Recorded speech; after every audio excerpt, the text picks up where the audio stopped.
네, 선생님들 안녕하세요. 마가복음 동영상 강의고요. 한 주는 쉬었고 그 다음에 한 주 건너뛰고 다시 시작하겠습니다. 오늘은 마가복음 3장 계속 이어지고 있고요. 별 중요한 대목이 없는 것처럼 보이는, 그렇지만 알고 보면 또 여러 가지 이야기를 할 수 있는, 저번에 강의가 너무 길어가지고 선생님들이 불편하셨을 텐데 오늘은 최대한 빨리 중요한 부분만 이야기해 보려고 해요. 그런데 우리가 이 모임을 하고 이 영상을 찍는 이유 중에 하나가, 기억하실지 모르겠지만 우리가 마가복음 성경을, 그러니까 복음서 한 권은 좀 꼼꼼하게 읽어가면서 성경이 어떤 이야기를 하고 있는지 한 번쯤은 들어본다는 거에 그 취지가 있기 때문에, 좀 다소 길거나 복잡하더라도 한 번은 꼭 들어보시기를 권면합니다. 네, 일단 오늘 부분 말씀 제가 읽어볼게요. 마가복음 3장 20절부터입니다. 집에 들어가시니 무리가 다시 모임으로 식사할 겨를도 없는지라. 예수의 친족들이 듣고 그를 붙들러 나오니 이는 그가 미쳤다 함일러라. 예루살렘에서 내려온 서기관들은 그가 바알세불이 집혔다 하며 또 귀신의 왕을 힘입어 귀신을 쫓아낸다 하니, 예수께서 그들을 불러다가 비유로 말씀하시되 사탄이 어찌 사탄을 쫓아낼 수 있느냐. 또 만일 나라가 스스로 분쟁하면 그 나라가 설 수 없고, 만일 집이 스스로 분쟁하면 그 집이 설 수 없고, 만일 사탄이 자기를 거슬러 일어나 분쟁하면 설 수 없고 망하느니라. 사람이 먼저 강한 자를 결박하지 않고는 그 강한 자의 집에 들어가 세간을 강탈하지 못하리니 결박한 후에야 그 집을 강탈하리라. 내가 진실로 너에게 이르노니 사람의 모든 죄와 모든 모독하는 이는 사하심을 얻되 누구든지 성령을 모독하는 자는 영원히 사하심을 얻지 못하고 영원한 죄가 되느니라 하시니, 이는 그들이 말하기를 더러운 귀신이 들렸다 함이러라. 계속해서 그때 예수의 어머님과 동생들이 와서 밖에 서서 사람을 보내어 예수를 부르니, 우리가 예수를 둘러앉았다가 여짜오되 보소서 당신의 어머니와 동생들과 노이들이 밖에서 찾나이다. 대답하시되 누가 내 어머니며 동생들이냐 하시고 둘러 앉은 자들을 보시며 이르시되 내 어머니와 내 동생들을 보라. 누구든지 하나님의 뜻대로 행하는 자가 내 형제요 자매요 어머니이니라. 아멘. 내용이 길어 보이는 것 같지만 짧은 내용입니다. 자, 오늘의 말씀은 사실은 세 부분으로 나눌 수가 있어요. 첫 번째로 20절부터 21절까지, 그 다음에 22절부터 30절까지는 두 가지 비난이 나옵니다. 첫 번째 비난은 예수가 미쳤다는 비난이 나오죠. 두 번째는 예수가 귀신 들렸다는 비난을 합니다. 누가? 굳이 예루살렘에서 서기관들이 나사렛까지 그 먼 길을 와서 비난을 하기 시작하죠. 그리고 세 번째로 예수께서 참된 가족이 누구냐고 이제 알려주는 그런 장면이 나오는데요. 사실은 예수가 미쳤다는 비난을 가족들이 합니다. 그래서 가족들의 이야기 사이에 예수가 귀신 들렸다는 비난 이야기가 끼어들어온 형태이죠. 먼저 간단히 말씀드리면 예수가 결국은 가장 가까운, 그리고 가장 익숙한, 그리고 가장 따뜻하고 섬세하고 행복해야 할 이 공간에서 배척당하는 이야기입니다. 이 이야기는 이미 이전에 3장에 나온 것처럼 이방인과 유대인 지역을 대비해서 볼 수 있는데요. 예수께서는 결국은 가장 따뜻한 공간인, 가장 익숙한 공간인, 가장 행복한 공간인 유대 지역에서 벗어나 이방 지역에서 자신의 어떤 진가를 발휘하고 이방 지역에서 하나님 나라를 전파하고 깨달을 수 있는 기회를 제공한다는 뭐 암시적인 이유가 있지만 뭐 그런 정도까지만 아시면 되고, 일단 문제가 되는 구절들이 몇 개가 있어서 살펴볼게요.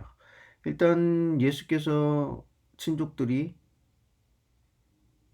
예수를 보고 미쳤다고 얘기하죠. 미친 게 분명합니다. 왜? 말과 행동이 미쳤잖아요. 그래서 대놓고 비난을 합니다.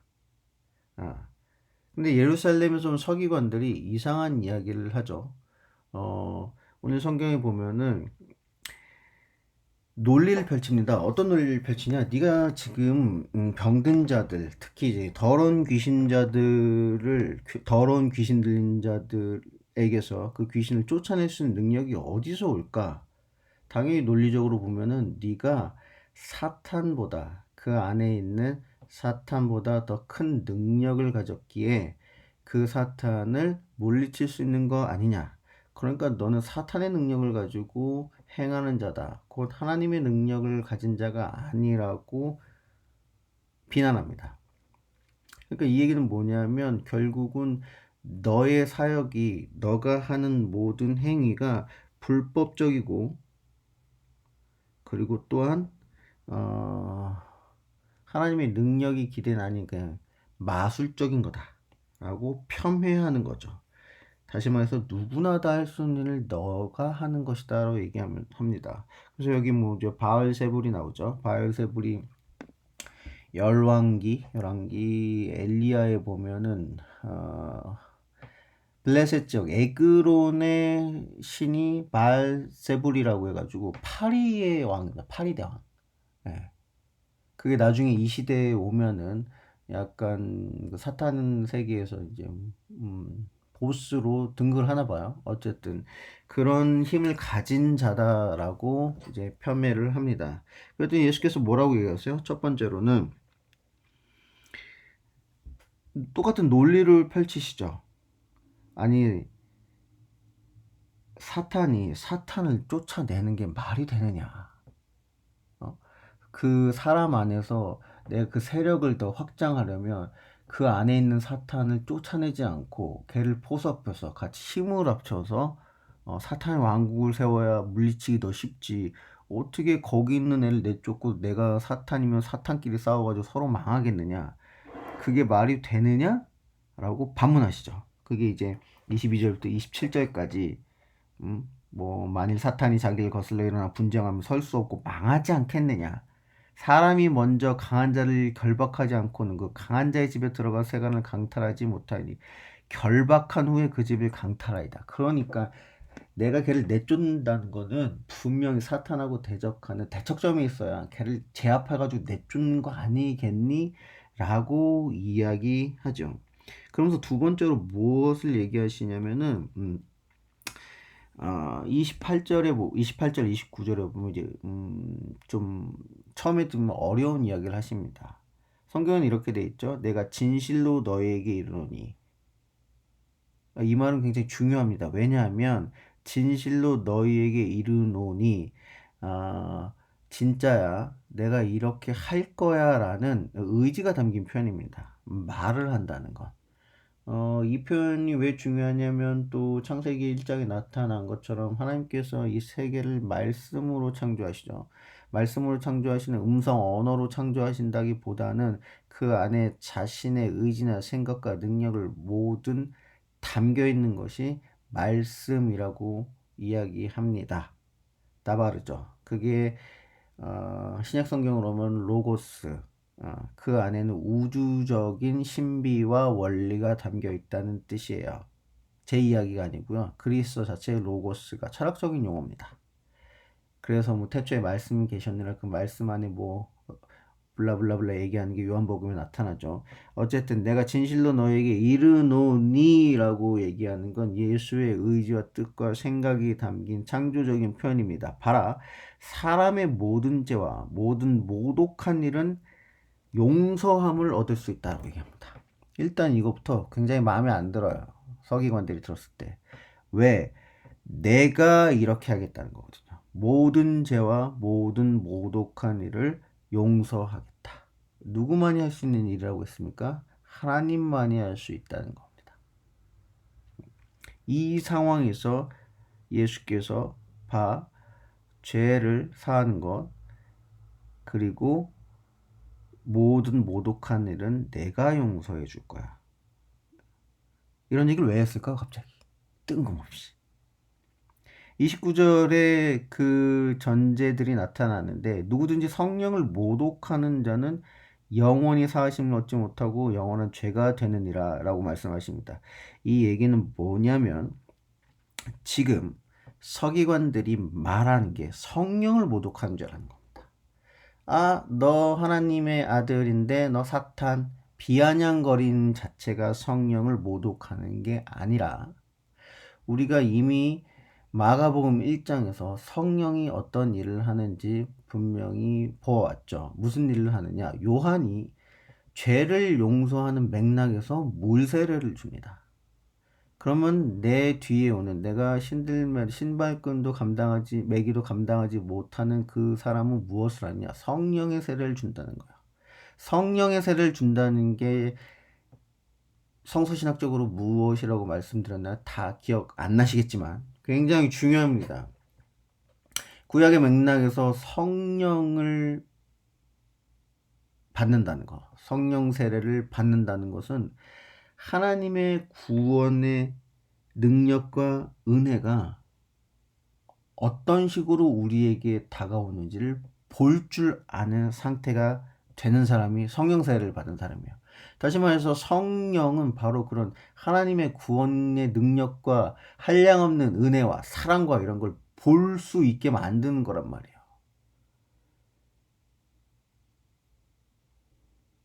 악한 세력에게, 더러운 세력에 사로잡혀서 자기의 창조 능력을 모두 상실한 사람들을 해방시킨 하나님 나라의 표지를 사탄의 능력으로 폄훼하는 건 바로 하나님의 구원의 능력과 은혜를 부정하는 일입니다. 그게 바로 성령을 모독하는 일이라는 거예요. 너네는 지금 성령을 모독하는 거야. 곧 하나님의 구원의 능력과 은혜를 부정하는 자들이야. 그딴 식으로 말을 하는 게.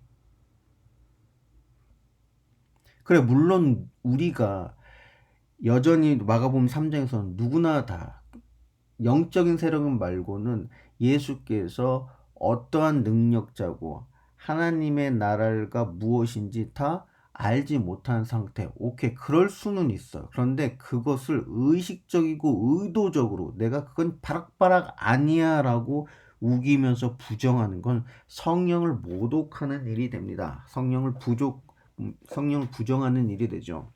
그거를 29절에 뭐냐면 영원히 사하심을 얻지 못하고 영원한 죄가 된다고 이야기하고 있어요.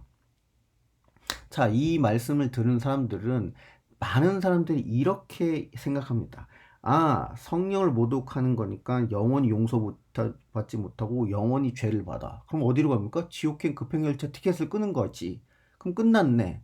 그래, 넌 성령 모독하니까 넌 지옥 갈 놈이야. 이렇게 이야기하는 분들이 계세요. 많겠죠. 그러나 전체적인 복음서의 맥락을 보세요. 그러면 하나님의 구원의 능력과 은혜가 무슨 의미가 있겠습니까? 죄지요? 끝이야.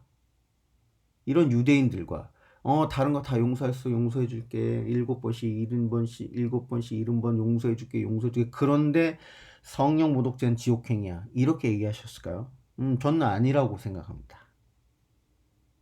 왜냐하면 이거는 하나님의 입장에서 영원히 저주받거나 영원히 용서받지 못하는 지옥행 급행열차가 아니라요. 인간의 입장에서 영원한 죄입니다. 이게 무슨 말이라면은 하나님이 베푸시는 구원과 은혜, 특히 이제 마가복음 1장에서 나온 것처럼 용서의 개념, 죄의 용서의 개념에서 연계되는 성령의 능력은 인간에게 기회를 줍니다. 하나님이 인간을 창조하셔서 당신의 호흡을 불어 넣으셨을 때 완전히 수동적이고 피동적인 인간, 기계적인 인간으로 만들어 놓지 않으셨다는 건 모두가 알고 계실 거예요. 그래서 용서는 강요가 아니에요. 내가 용서한다? 용서할 거니까 똑바로 살아? 난 하나님이야? 난 예수다? 이런 상태가 아니라는 거예요. 인간에게 기회를 줍니다. 돌아설 수 있는 기회를 줘요. 회개할 수 있는 힘을 준다고요. 그렇지만 이걸 강제하지 않아요. 그렇기 때문에 성령을 모독한 내가 부정을 해. 아주 의식적으로 내가 온몸을 최선을 다해서 내가 하나님의 구원의 은혜를 부정해. 그러면 당연히 그 사람은 영원히 용서받지 못하는 건 자기 때문이죠. 영원히 자기는 인정하지 않을 테니까. 영원히 나는 하나님께 돌아서지 않을 테니까. 그러면 영원한 죄가 된다고 이야기하는 게 바로 28절, 29절이라는 거예요. 그러면 어떤 뉘앙스가 있습니까? 바리새인들과 서기관 대제사장들에게 너네는 영원히 지옥불에 떨어질 것이라고 얘기하는 걸까요? 유대인들에게, 아니면 예수를 부정한 자들에게, 심지어 그 앞에 맥락이 누굴 향해서 말하는 거야? 그럼 자기 친족들한테 그렇게 이야기하는 겁니까? 아니죠. 돌아서라고, 돌아오라고, 성령의 능력을 눈으로 보라고 권면하는 맥락이라 할 수 있다는 거죠. 누구든지 성령을 모독하는 자는 영원히 사하심을 얻지 못하고 영원한 죄가 되는데 너네 그렇게 할 거니? 아니잖아. 나는 모든 자와 모든 모독한 일을 사하여 준다니까. 너희들이 돌아선다면. 그렇지만 너희가 부정하고 너희가 눈 가리고 의식적으로 나에게 침뱉고 돌아서면 넌 스스로가 영원한 죄에 갇히는 거라고 권면하는 겁니다.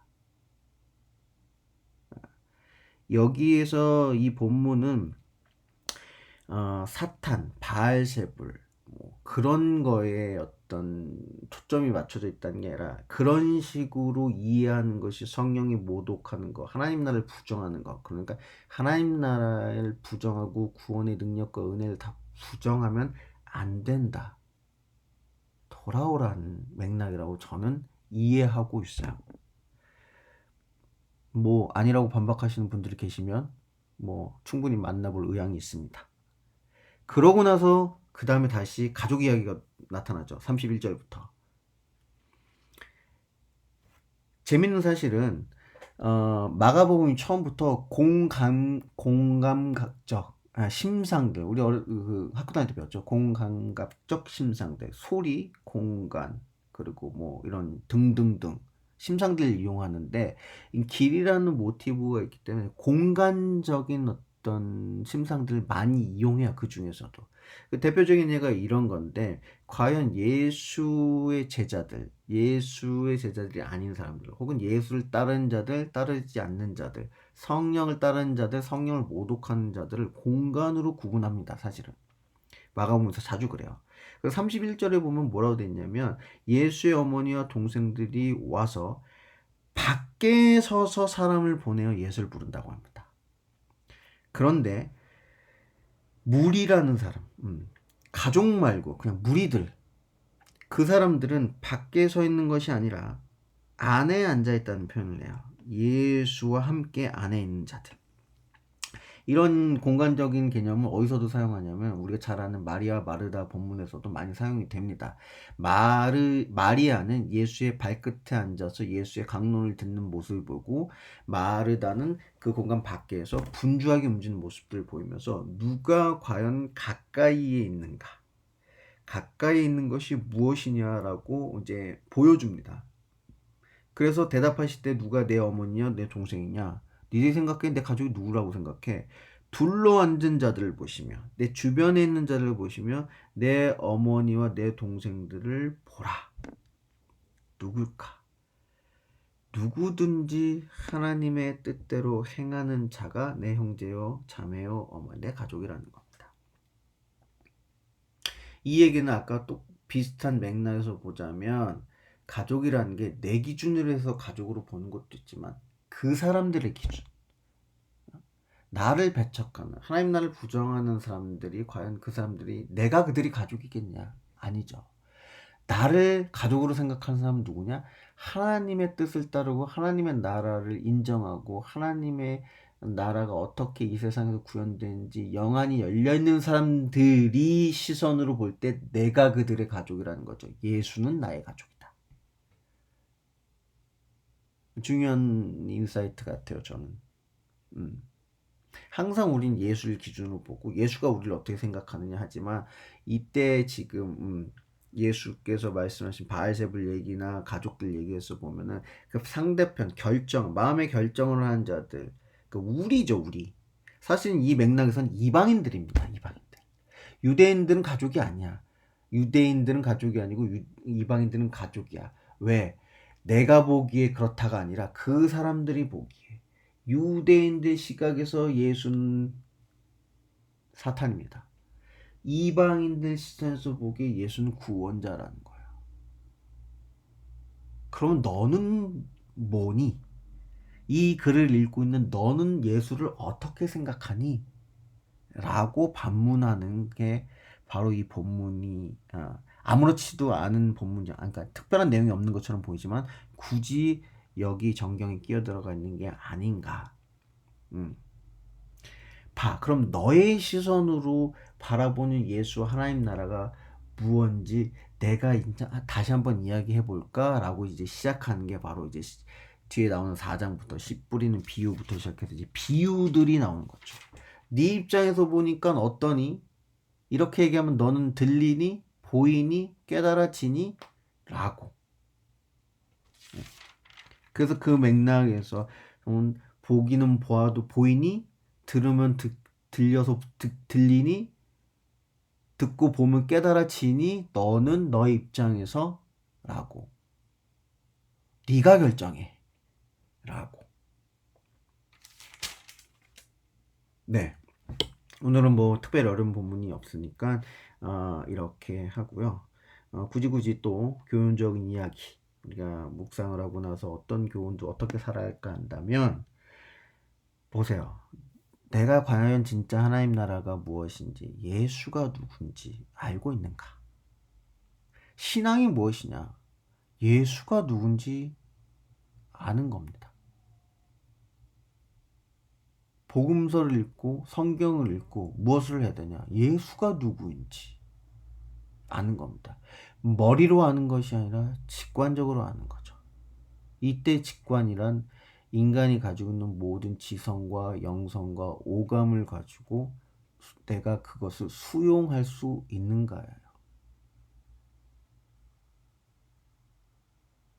그걸 알면 뭐가 우리에게 이익이 되죠? 그게 바로 바리새인과 서기관, 유대인들입니다.